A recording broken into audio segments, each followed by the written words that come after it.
نحمده ونصلي على رسوله الكريم اما بعد اعوذ بالله من الشيطان الرجيم بسم الله الرحمن الرحيم وبالوالدين احسانا صدق الله العظيم وبلغنا رسوله النبي الكريم ونحن على ذلك لمن الشاهدين والشاكرين والحمد لله رب العالمين. محبت کے ساتھ سورۃ پاک پڑھ لیجیے. اللهم صل علی سیدنا شفیعنا نبینا مولانا محمد بارک وسلم صلوا علیہ الصلوۃ والسلام علیک یا رسول اللہ صلی اللہ علیہ وسلم. 5 منٹ کی گفتگو ہوگی بھی، اس کے بعد سلام پڑھ دیا جائے گا. آپ حضرات نے بڑی خوبصورت انداز میں اس محفل کو سنا. آج مرحوم قربان صاحب کے اگر بیٹے ہوتے تو وہ لوگ بھی اسی طرح کرتے، لیکن بیٹیوں نے کوئی کسر باقی نہیں چھوڑی.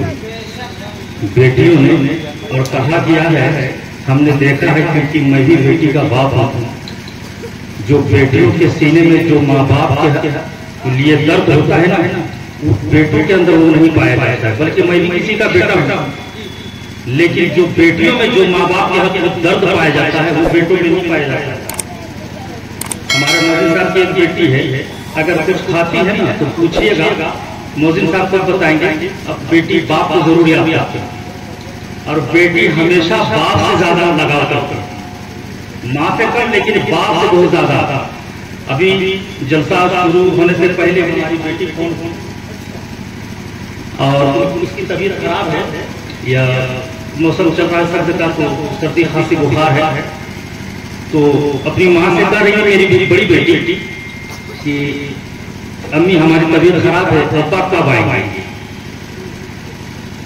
تو فون لگا دیتی ہے، کیونکہ گھر میں تو گھر والے جانتے ہیں کہ کب کہاں رہتے ہیں، آپ لوگ بھی جانتے ہیں کب کہاں رہتے ہیں معلوم نہیں. میری بیٹی فون کر کے بولتی ہے ابا سے کب آئیں گے، ہماری طبیعت خراب ہے. تو ہم بولے بیٹی کل تم کو لے جائیں گے ہم صبح میں ڈاکٹر کے یہاں. بولا نہیں بھائی ماں نا ہم ٹھیک ہو جائیں گے. یہ بیٹی کی محبت ہے کہ تمہارا ہم ٹھیک ہو جائیں گے.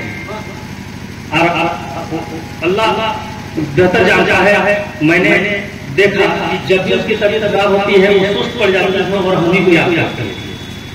تو ہم کو احساس ہوتا ہے اس سمے کہ یہ میری بیٹی ہے، تو جن کی بیٹی ہے وہ اپنے باپ کو اسی طرح وہ یاد کرتے ہیں.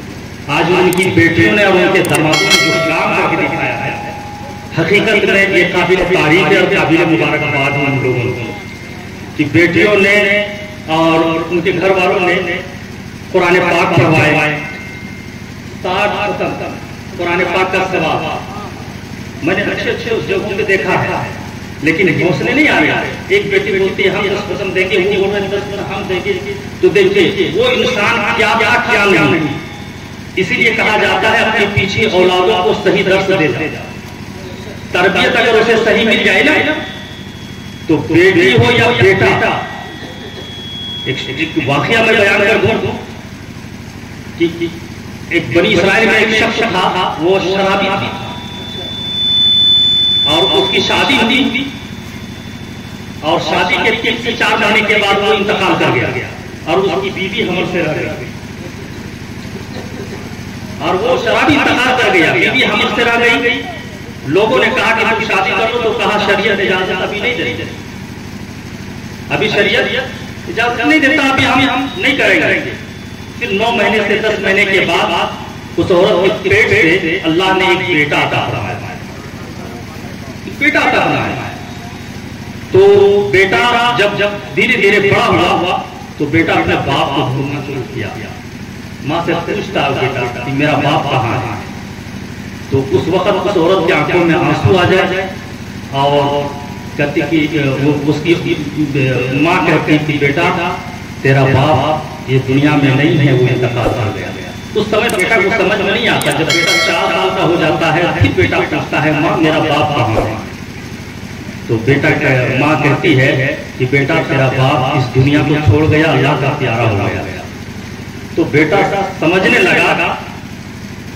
تو اس کی ماں بولتی ہے کہ بیٹا اگر تم اپنے باپ کو خوش دیکھنا چاہتے ہو نا، تو تم اس کے لیے قرآن پڑھ کے دعائیں کرو. تو وہ بچہ کہتا ہے، کیونکہ ابھی ہم نے تقریر کی ہے اور مفتی صاحب نے بھی بیان کیے، وہ بچہ کہتا ہے ابھی ہم پڑھیں گے قرآن پڑھنا سکھاؤ. ماں ہاتھ پکڑتی ہے اور مدرسہ لے جاتی ہے، مدرسہ لے جاتی ہے۔ اب ایمانداری سے آپ بتائیے کہ کوئی اگر شرابی ہو تو اس کی قبر میں عذاب نہ ہوگا؟ جو شرابی اس کی قبر میں عذاب نہ ہوگا؟ اگر کوئی حرام کاری کرتا ہو تو اس کی قبر میں عذاب ہوگا؟ اسی راستے سے جس قبرستان میں وہ شرابی دفن تھا اسی راستے سے گزر ہوا تو دیکھتے کیا ہے کہ اس قبر میں اس قبرستان میں ایک قبر ہے اور اس قبر میں عذاب ہو رہا ہے، آگ برس رہے ہیں، اللہ کی طرف سے مار پڑ رہی ہے۔ تو وہ بزرگ دیکھ کر کے جب وہ واپس آتے ہیں تو دیکھتے ہیں کہ اسی قبر میں جس قبر میں اللہ کا عذاب نازل ہو رہا تھا، جب واپس لوٹتے ہیں تو دیکھتے ہیں کہ وہاں رحمت کی بارش ہو رہی ہے۔ بات سمجھ میں نہیں آئی۔ وہ بزرگ کہنے لگے اللہ کی بارگاہ میں دعا کرتے ہیں کہ پروردگار عالم یہ تیرا کیسی قدرت ہے، یہ تیری لیلا سمجھتے پھر ہے مولا، آخر بات کیا ہے؟ یہاں پہلے عذاب ہو رہا تھا، ابھی رحمت کی بارش ہو رہی ہے، ماجرا کیا ہے؟ رب کی طرف سے آواز آئی کہ میرے بندے تو نہیں جانتا جب عذاب ہو رہا تھا تو تم اتنا سمجھنا چاہیے کہ وہ کوئی گنہگار بندہ ہے، وہ ایک شرابی تھا، اس کی قبر میں عذاب ہو رہا تھا۔ کہا مولا اتنا تو میں نے سمجھ گیا کہ وہ کوئی گنہگار ہی بندہ ہوگا تبھی عذاب ہو رہا، لیکن مولا یہ رحمت کی بارش اچانک۔